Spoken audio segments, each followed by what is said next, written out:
আজি কৃষ্ণ শংকৰ গুৰু জয় জয়তে সকলোকে আমি ধন্যবাদ জনাইছোঁ এই বিবাহখনত বিবাহ কাৰ্যসূচীত অংশগ্ৰহণ কৰাৰ বাবে। আজি অৰ্ধশতকৰো অধিক মানে বিয়া ইয়াত পতা হৈছে, সামূহিক বিয়া। মানে ইয়াতে কিছুমান ব্যক্তিৰ পইচা পাতিৰ অসুবিধা, বিভিন্ন সমস্যাৰ কাৰণেও বিয়া হ'ব নোৱাৰে, বহুতখিনি কাৰ্যসূচী থাকে। আমি প্ৰতি বছৰে ধৰ্মীয় অনুষ্ঠান ভাগৱত পাঠৰ পৰা আদি কৰি সকলো ধৰ্মীয় অনুষ্ঠান পাতি থাকোঁ। এইবাৰ আমি যুৱকসকলে চিন্তা কৰিলোঁ যে এইবাৰ যিহেতু বহুসকলৰ বহুত অসুবিধা আছে, সেয়ে আমি তেখেতসকলক এটা কাৰ্যসূচী লওঁ, যিহেতু বিয়া শুদ্ধিকৰণ এটা কৰোঁ। সেয়ে আমি গাঁৱত এটা জৰীপ চলালোঁ, জৰীপ চলাই বহুখিনিয়ে সঁহাৰি দিলে।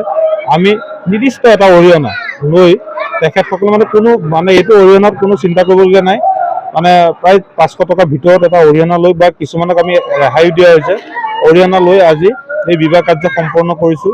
কাৰণ আমাৰ বিভিন্ন ধৰ্মীয় অনুষ্ঠানত কাৰণ বিবাহ যদি নহয় তেতিয়া অসুবিধা হয়, সেয়ে আমি অন্য ধৰ্মীয় অনুষ্ঠানৰ লগত সংগতি ৰাখি এই ধৰ্মীয় অনুষ্ঠান আজি বিবাহ সম্পন্ন কাৰ্যসূচী ল'লোঁ। কিন্তু এয়া সুচাৰুৰূপে হৈছে, সকলোৱে অংশগ্ৰহণ কৰিছে। আমি ভগৱানৰ ওচৰতো প্ৰাৰ্থনা জনাইছোঁ, যিসকলে আজি এই বিবাহ শুদ্ধিকৰণত অংশগ্ৰহণ কৰি তেখেতসকলে এটা ভক্তি মাৰ্গৰ যি জীৱন পাইছে, আশা কৰোঁ তেখেতসকলে ভক্তি মাৰ্গৰ সাধনাই জীৱ জগতৰ কল্যাণ